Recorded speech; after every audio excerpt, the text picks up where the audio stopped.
How we doing? Did y'all see the parachuter? That was pretty damn cool, I gotta say. That's we got some more. Oh, look at this guy. Isn't that cool?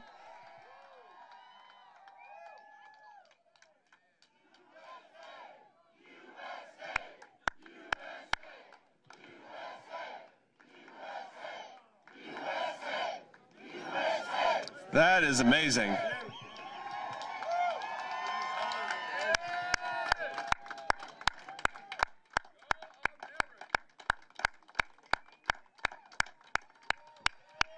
I wonder if he's a Trump voter. He better be.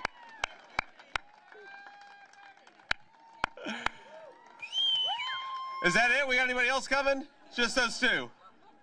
Okay, well, that's one way to get to a Donald Trump J.D. Vance rally, is to parachute on an American flag. I gotta say, I felt pretty cool running for vice president. The guy jumps out of an airplane with an American flag. So, you know, even on your best day, there's somebody who's gonna jump out of the plane with an American flag and make you look not nearly as cool as he is. First of all, my friends, I'm thrilled to be here. I didn't realize until we got here that we're so close to, of course, the great Army base called Fort Bragg, and that's the name of it. Not Fort whatever Kamala Harris renamed it. It's Fort Bragg, and we're proud. And I say this as a United States Marine veteran. We're thrilled to have all our soldiers and everybody who served here. Thank you for your service, and let's go make Donald Trump the next president of the United States. We got 11 days to do it.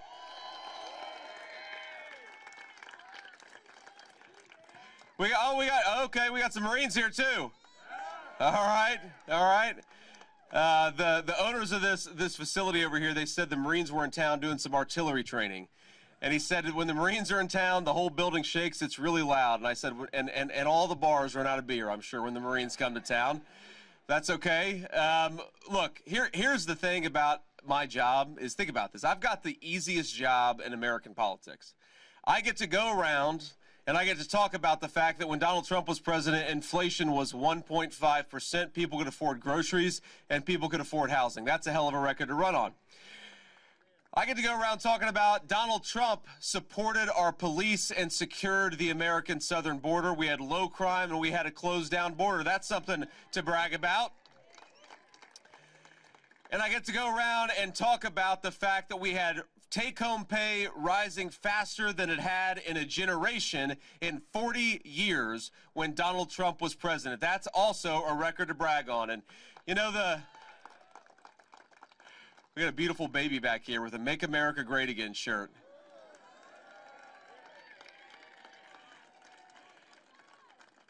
You know, if we were part of the Kamala Harris campaign, I'd say get him registered to vote, but not until he's 18.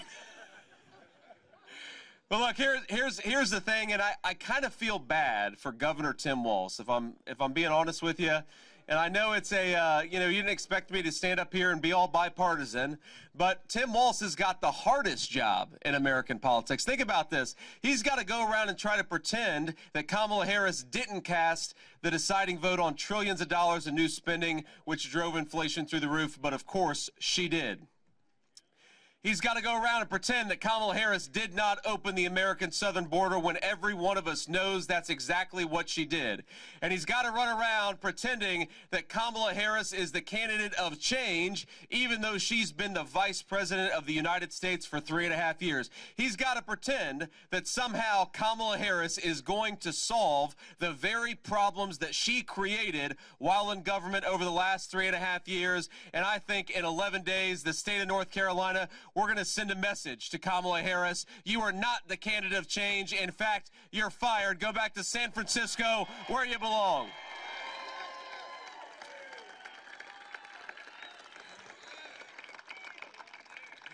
Now, again, even though I don't like Kamala Harris's policies, look at me. I'm being a nice guy tonight. I'm talking about how Tim Walz has got the toughest job in politics, and Kamala Harris, she's got one thing going for her, my friends. It's that every time Kamala Harris does an interview, I think that Donald Trump picks up about 100,000 votes. Now, if you remember, a couple of weeks ago, she did an interview with The View, And in 19 seconds in a softball interview, she blew up her entire campaign. Now this, my friends, this is the sacrifice that I make running as Vice President of the United States. I watch Kamala Harris on The View so that you don't have to. But remember Kamala's entire campaign. Her whole campaign is to pretend that she's going to solve the problems that she caused over the last 3.5 years. She'll stand up before a crowd and she'll say, on day one, we're going to tackle the affordability crisis that affects American families. And she'll say, on day one, we are going to secure that southern border. And all of us with a lick of common sense are saying, Kamala, day one was 1,400 days ago. What the hell have you been doing the whole time? So that's been the theme of Kamala Harris's campaign. Then she goes on The View. She goes on The View and they say, what is one thing that you would have done differently from Joe Biden over the last 4 years? And Kamala Harris says, well, nothing comes to mind. Now, in her defense, I think that could be the slogan of the Kamala Harris campaign. Nothing comes to mind. Whatever the topic is, whatever policy we're talking about, nothing comes to mind. But in 19 seconds, she blew up the entire narrative of her campaign. The dishonesty at the heart of the Kamala Harris campaign is that somehow she's going to be different for the next 4 years from what she was the first 4 years. And I don't think any person believes it.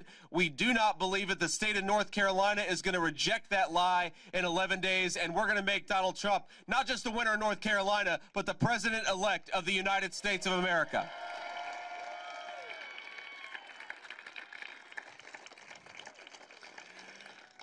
And I got to tell you that there are so many problems, so many issues where we could walk through Kamala Harris and her failure. We could talk about how Kamala Harris has created a schooling system where we indoctrinate children instead of educating them, and that's a disgrace. We could talk about Kamala Harris and her crazy foreign policy. It seems like we've increasingly got a war breaking out on every continent all across the world, and I happen to believe that we're going to get back to Donald Trump's policy of peace through strength. Make America safe, make America secure.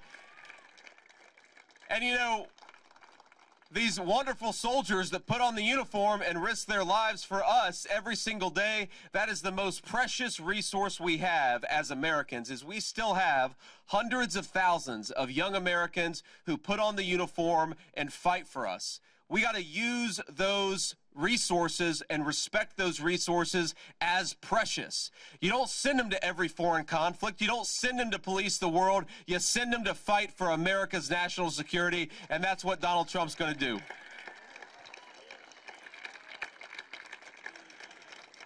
But I think the two biggest issues, the two issues where Kamala has been such a complete and utter failure are at the border and when it comes to inflation. And of course, these things are connected, and we'll talk about that in a second. But here's the thing. The average North Carolina family is $1,000 per month poorer than they were when Donald Trump was president. North Carolinians are paying 28% more for groceries. They're paying 35% more for gasoline. They're paying 45% more for housing. And they're doing it not because of an act of God, not because they did anything wrong, but because they've been failed by the leadership of Kamala Harris. So I got a very simple question. Do y'all want to pay more for gas? No. Do you want to pay more for groceries? No. Do you want to pay more for housing? No. Then are we going to make Kamala Harris the president of the United States? No. Hell no. What we're going to do, and it's going to be so much better, is we're going to unleash a golden age of American prosperity under the leadership of Donald J. Trump.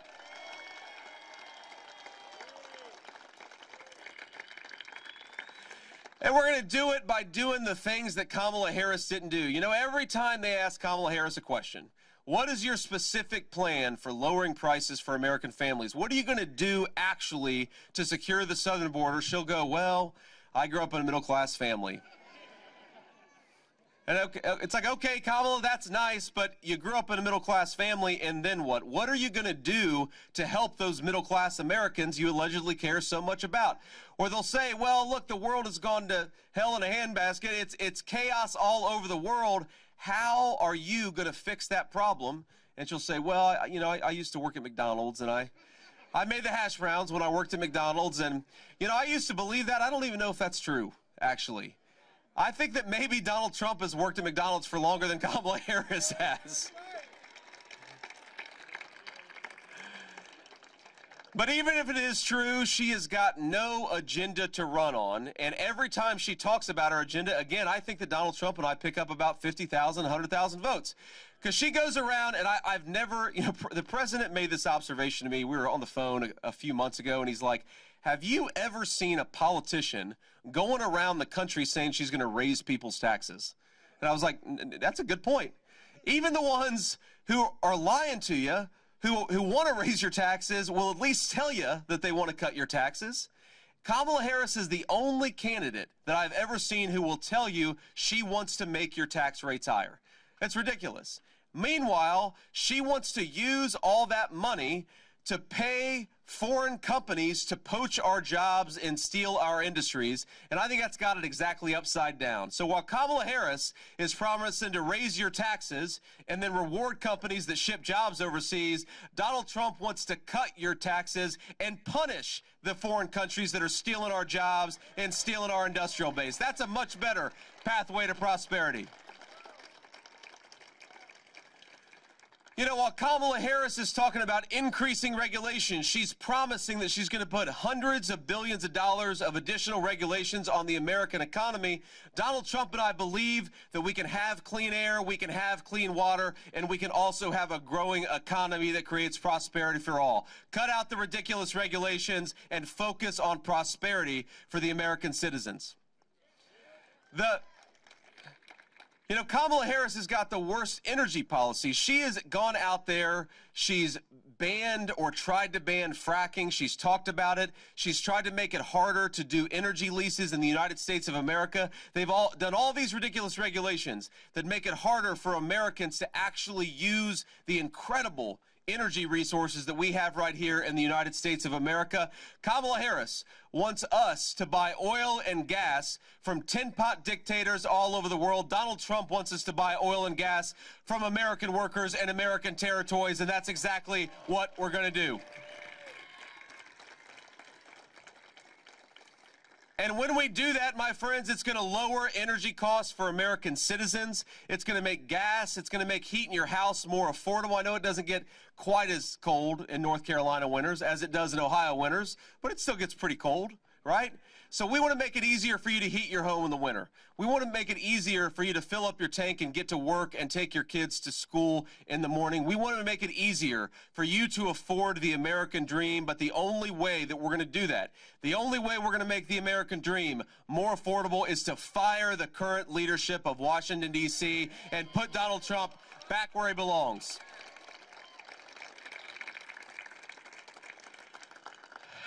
Now, of course, the biggest difference, and that's a lot to say because there's a lot of differences between Kamala Harris and Donald Trump. Kamala Harris is, of course, more of the same on this wide-open southern border, and Donald Trump is saying, my friends, we're going to shut it down. We're going to close down that border. We're going to build the wall. We're going to reimpose deportations, and we're going to put American citizens back in charge of their own country.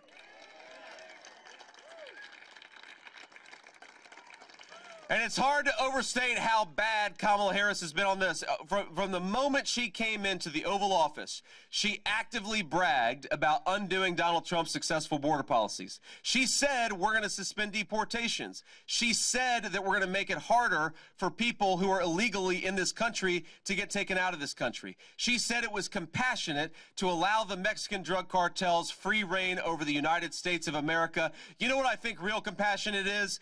Putting the interests of your citizens first and cutting out the terrible sex trafficking and drug trafficking the Mexican drug cartels have been doing in this country.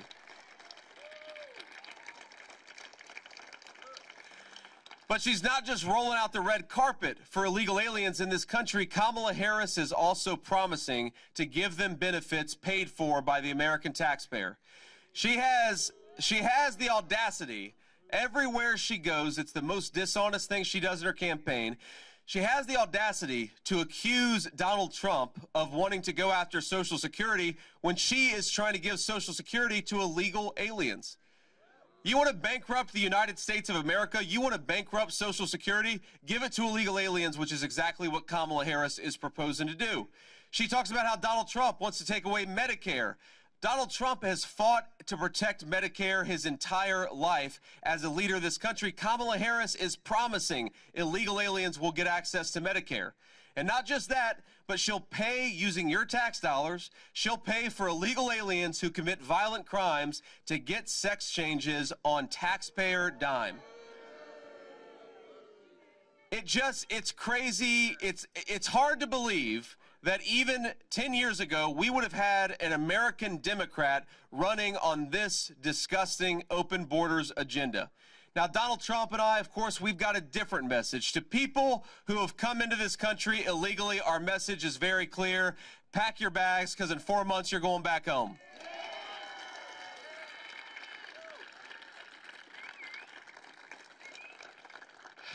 You know, there's so many problems that come from this wide open southern border. There's the fentanyl problem. We got 100,000 of our citizens dying every single year. Most of them are dying from fentanyl overdoses. It's the biggest cause of drug overdose in the United States of America. We've got schools in the state of North Carolina that are overwhelmed with children who don't even speak English because they were brought here by illegal aliens. Now, what does it do to the education quality of our own children when you put thousands of people in the schools who don't even speak their language? We know what that means. That means administrators, that means teachers, that means people who are going to focus on illegal aliens instead of American citizens. And look, I don't begrudge anybody who wants to come to the United States of America and have a better life, but I think two things. Number one, they ought to do it properly. Come through the legal channels, come through the right way, like millions of people have done in the United States of America. But more importantly, I do not think that the leadership of the United States, that the compassion of our leaders should be focused anywhere but on the best interests of the American citizenry who belong in this country. That's why American leaders exist, is to look after the interests of the American nation.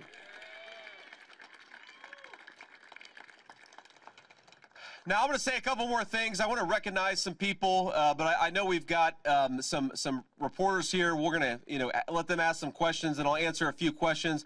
I want to give a shout out to you guys. Have a great lieutenant governor. We've got. Sorry, Mark isn't here. We've got Lieutenant General Keith Kellogg. He's not Lieutenant Governor. Lieutenant General Keith Kellogg. Keith, could you raise your hand for us? He's somewhere around here. He's been one of the best defenders that I've ever seen of Donald Trump. He's been a great patriot for the United States of America, and of course, he's a great public servant. General Kellogg, thank you for being here. We've got the state GOP chair somewhere around here.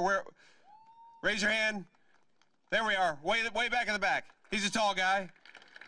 But you look at the early voting numbers. You look at how much we're turning out in big ways in the Republican Party.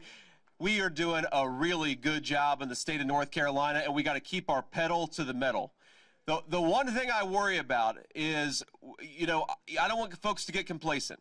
We got 11 days to go, and we know the Democrats are going to pull every trick in the book to try to make Kamala Harris the President of the United States, and that means that we've got to work our tails off for the next 11 days to make sure that our guy, the people's president, Donald J. Trump, wins this election and takes back this country.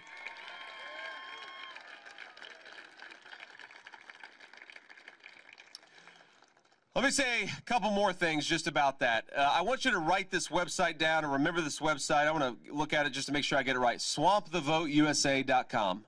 And I'm going to repeat it, swampthevoteusa.com. When I talk about putting the pedal to the metal, that website is a big part of it. Because on that website, you can check your registration. You can check where your polling location is. You can make sure that your absentee ballot, if you've requested it, is coming to the right place. You can make sure that your registration is updated. We got to do everything, my friends, because, look, I'm a big fan of Election Day over election season. But as President Trump says, it is what it is. We've got to take advantage of every method to vote that is out there, because if Kamala Harris is doing that for her folks, then we have got to be using what we have available to get out there and to make sure that our guy is the next president of the United States. So get out there and vote. Whether it's early, whether it's election day, whether it's by mail, just make sure you get out there and vote. And here's the thing. I don't want you to just vote once. My request is that you get out there and vote 10 times. You guys are like, well, we don't do that. We're Republicans. We only vote once. We only do it the legal way. But here's the answer to vote. Here's the legitimate way. The legal way to vote 10 times is you take yourself to the polls and then you get 9 of your friends and family to go along with you. That's the way we're going to vote 10 times. Let's think about this. You look at the margins that are projected in some of these states. I mean, we could win or lose. Let's be honest. We could win or lose the state of North Carolina by a couple thousand votes. You know what that means? That means none of us want to wake up on November the 6th and be saying to ourselves, we could have done a little bit more. Here's some nightmare fuel for you. Let's say you wake up on November the 6th and Donald Trump has lost the state of North Carolina by 400 votes. Then you're going to ask yourself, what could I have done? If every single person just here today had gotten one extra person to the polls, that would be the difference between President Donald Trump and President Kamala Harris. So let's get out there and do everything that we can to get our guy across the finish line. The country is relying on us. Let's work and make it happen.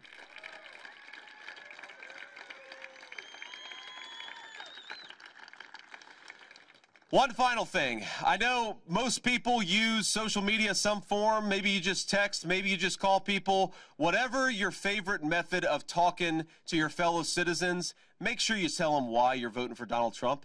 Okay, whether it's X or Instagram or whatever you use, make sure people know why you're voting for Donald Trump. Because look, Kamala Harris and her allies in the corporate media, they're never going to tell the truth about this campaign.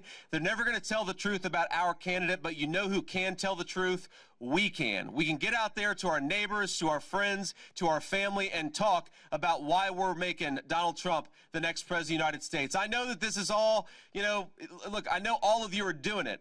But ask yourself, we can do everything that we can, or we can do just a little bit over the next 11 days, and every single one of us needs to do everything we can to elect Donald J. Trump the next president of the United States. I know I'm working hard. I know you will too.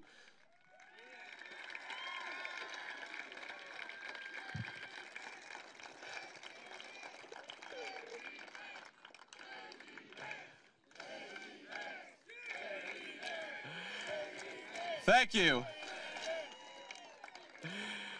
One final thought I'm gonna leave you with is, I did a town hall yesterday with Chris Cuomo on News Nation, and it was interesting. A woman asked me a question that made me think a little bit just about, since I became the vice presidential nominee, I've lost a few friends.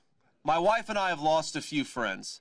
And I think that something that is true of most of us and maybe all of us in this room is even if we disagree with somebody politically, we would never cast aside a friend or a family member over politics. And I think it's important to point that out because what's going on right now, of course, is, look, I think Kamala Harris legitimately is a crazy person. I mean, to the extent that she has any ideas, any original thoughts about how to govern this country, I think it's a disaster. We got to remember that most of our fellow citizens are not Kamala Harris, and thank God for that. We got to remember that there are friends and family members that may disagree with us. Maybe people who have I imagine pretty much every person in this room has lost a friend over their vocal support of Donald Trump. I think that's a disgrace. And when people talk about how to heal the country, I think number one is we got to make Donald Trump the next president of the United States. That's the first step to healing this country. The second step to healing this country is we've got to kick out leaders who try to censor their fellow Americans instead of persuade them. The biggest difference between Donald Trump's campaign and Kamala Harris's campaign is we're not lobbying big tech to silence our fellow Americans. We're not trying to silence people we disagree with. We may disagree with you, but we're going to try to persuade you instead of silence you because we believe in the Trump campaign, in the First Amendment. We will protect your right to speak your mind, and that's an important way of healing the divide in the country is talking to one another rather than having Kamala Harris try to shut us all up.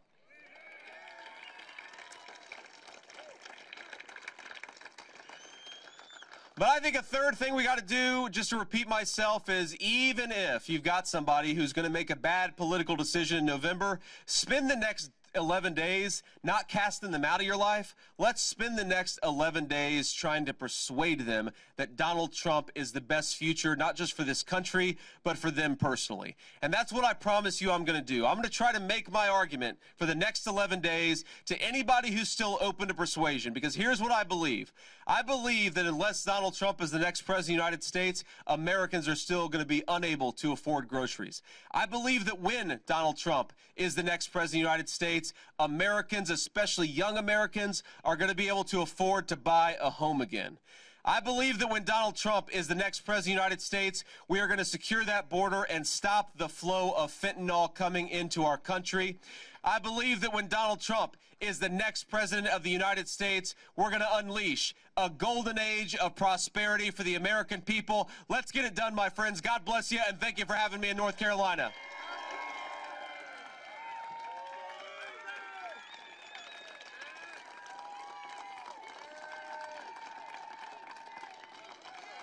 Man. All righty. It's hot out here. I like that shirt, sir. Thank you, sir. We got Christ is King. I love that shirt. Let's take a few questions because it's getting a little hot out here. And I don't think we have any more people parachuting with American flags, so we'll turn it over to the media. We even have some Bengals fans here in Fort Bragg. First question. Go ahead. Senator Vance, how concerned is the Trump campaign over voting access in western North Carolina after Hurricane Helene? And do you believe in that case that if Harris wins, this state's results should be challenged? Well, should the state results be challenged? I think that what we should try to do instead is make sure that every voter's vote counts. In the state of North Carolina, all across the state of North Carolina, whether we're talking about Charlotte or New Bern or the western part of the state that was hit so hard by these hurricanes. But we got to remember something, that I really think that the American government, the American president, and the American vice president failed the people of western North Carolina, that we could have done so much better in responding to that hurricane. The 82nd Airborne should have been in western North Carolina the day after the storm, not a week after the storm, and I think we would have saved a lot of lives if we had done that. Now, I've talked to the state GOP chairman. I've talked to the national GOP chairman. I think that we're in a pretty good spot in western North Carolina. But if you're in western North Carolina, particularly if you're upset by the way your federal government has handled this terrible catastrophe, the best way for you to get out there and make your voice heard is to vote for Donald J. Trump, because he's not going to forget the people of western North Carolina, and neither am I. Next question. Hi, Monique John from ABC 11. Do you have specific plans to increase wages and expand healthcare access for our service members? At his last campaign event here in our area in Fayetteville, former President Donald Trump spoke on the importance of caring for our military community. Yes, I appreciate the question, and we certainly do. And one of the things that, shockingly, I'm biased, but the media doesn't give Donald Trump enough credit for is that we did a lot, or I should say he did a lot, in his first 4 years in the White House on ensuring that veterans had more choice in health care. That's a big thing. I think all the veterans here would say they want to have more choices. We want to respect their service. And, this is especially true in areas that are rural, where you don't have close access to a hospital. Why do we force a veteran to drive 95 minutes away from their home for a doctor's appointment when it would be cheaper for them and for the government for those folks to get health care 15 minutes away from where they live? We got to promote choices for veterans. Now, Donald Trump already did that, and we're going to build upon it in the second term. Unfortunately, Kamala Harris, a lot of what we've done to promote veterans' choice in health care, Kamala Harris has actually done away with some of that stuff. They haven't implemented it as well as they should, and because of that, I think veterans don't have nearly as many choices as they should. But there's a basic principle that underlies Donald Trump's approach to our military and to our veterans. Number one, we ought to be grateful to the people who put on a uniform, and we ought to keep the promises we make to them. Way too many broken promises to our veterans. And the second point, ma'am, is it is a national disgrace that we have 25 million illegal aliens in this country, many of whom are collecting federal benefits, when we've got veterans sleeping under bridges and on park benches. We've got to do a better job by American citizens, especially our veteran community.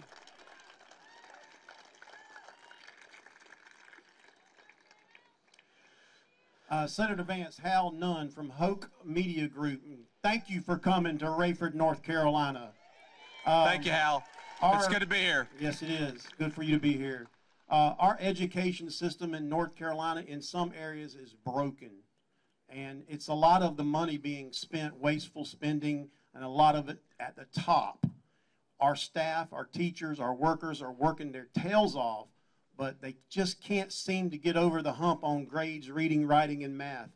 We love parents' choice, yes, but we want to make education better. How are we going to do that? Yes, sir. Well, such an important question, and we got to remember, folks, that 40 years ago, the American education system was the envy of the entire world. Whether you were rich or poor, whether you were rural or urban, we gave kids such good educations that we were leading the world in math scores, in reading scores. We had the best educated population because you know what we did? We focused on teaching reading, writing, and arithmetic, and not political BS that has no place in our children's schools.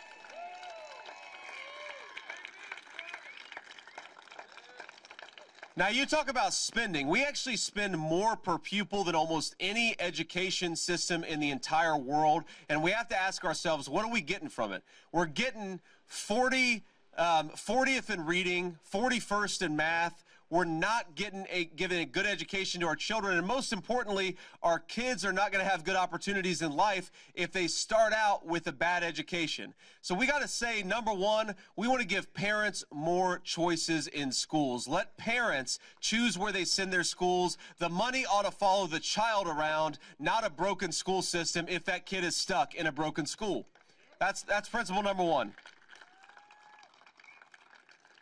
And, sir, the final thing I'll say, principle number two, is we have got to stop using the taxpayers of the people in this beautiful facility to fund political BS in our schools. I think a lot of you would be shocked if you realize that, you know, why can't our kids add 2 + 2, but they know that there are 87 genders?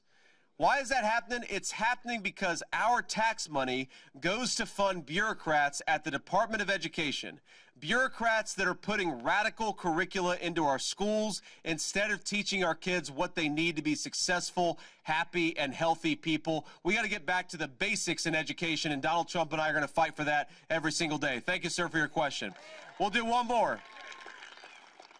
I'll leave you with a thought, and then we'll hit the road. Hi, Senator Vance. Joey Pierre from the Fayetteville Observer. Just one question for you. What can a Trump-Vance presidency do to assist areas affected by hurricanes in North Carolina and in the southern and in the South? Yes, sir. Well, you know, obviously, hope we're going to be in a few weeks victorious, number one, but number two.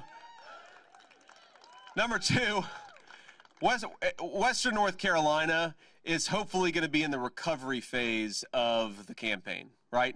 That's where I want us to be. And by the way, I feel extremely confident about victory in the state of North Carolina, and I feel confident in victory nationally.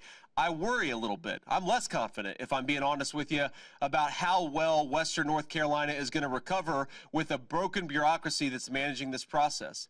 So here's what we got to do is, number one, for the people of Western North Carolina, we've got to make sure that they're getting the resources that they need to you know, address their homes, to fix their homes, to maybe get new homes because so many people have had their homes completely destroyed, to replace the belongings that were taken by the flood, and then, of course, you know, whatever help they need, because a lot of folks out there are grieving a loved one, frankly, a loved one that wouldn't, I think, have passed away if the federal government had been smarter and quicker about the response. But the most important principle is look, I've seen a lot of crazy theories out there on the internet. The biggest problem that I saw in the federal response to the hurricane, it was bureaucratic incompetence. It's that you've got 8 different agencies, each of them with different pies of the recovery thing, and they're not working together. they're sometimes competing with one another, or you got one person who should be doing something, but they think the other agency is doing that. And most importantly, the 82nd Airborne, the U.S. military, should have been in Western North Carolina the day after the storm hit. That's the most important thing. So what I promise to the people of North Carolina, to the people of the United States of America, is that when Donald Trump is president, and when you have, because you're going to have it from time to time, a catastrophic storm, our response is going to be quick, it's going to be efficient, and we're going to try to save as many lives and help people recover as well as we can. God bless you for the question. Thank you. All righty. Let me leave you with this one final thought. And again, I am so grateful for all of you being out here. I'm so grateful for your support, and I'd encourage you to do everything that you can, from knocking on doors to calling your neighbors, to get President Trump across the finish line. Because I think it's so important to remember why we're doing this. And I think sometimes if you're caught up in the red shirt versus blue shirt of politics, look, we're going to beat Kamala Harris and the Democrats, and it's going to be very fun to beat Kamala Harris and the Democrats. I'm going to enjoy November the 5th very much. But the point of beating Kamala Harris and the Democrats is to give the American people the leadership that they actually deserve, and they just don't have it right now. And I've met so many people. I could tell you so many stories about people that I've met on the campaign trail. Let me tell you one in particular, because this woman, she was a retiree, and she was raising her grandkids, and she reminded me, frankly, of my grandmother, because I was raised by my mamaw when I was a kid, because my mom struggled with opioid addiction. And so this woman told me she's raising these grandkids. Her husband is about to retire, but he's still got a couple years left. And for 40 years, for their entire marriage, they had done a special thing on Friday night. It was steak night. And I'm not talking about going to a fancy steakhouse. I'm talking about going to a grocery store, her husband grilling a steak. And as all of us know, it's those special rituals that we do with our friends and our family that actually make life worthwhile. So in good times and bad, for this woman, for 40 years, Friday night was steak night until last year. Because last year, the groceries got too expensive, and they were too worried about whether they would be able to put food on the table for those grandbabies that they cut out steak night. And the woman told me just matter-of-factly, she wasn't complaining about it, she wasn't whining about it, but what I thought is we need to have the kind of leadership so that our own people can afford to get a nice steak for their family once a week. We need the kind of leadership that makes it so that whether you're rich or poor, if you work hard and play by the rules, you can turn on the heat in your home in the middle of a cold winter night. We need the kind of leadership where we don't have so many Americans dying of fentanyl overdoses because we're securing the border and waging war against the Mexican drug cartels. We need, in other words, the leadership of Donald Trump. And we don't need it primarily because it's going to be fun to beat Kamala Harris. We need it because the American citizenry, our neighbors, our friends, our fellow Americans, they deserve better leadership from their government. In 11 days, let's make sure they get exactly that. God bless you all. Thank you so much.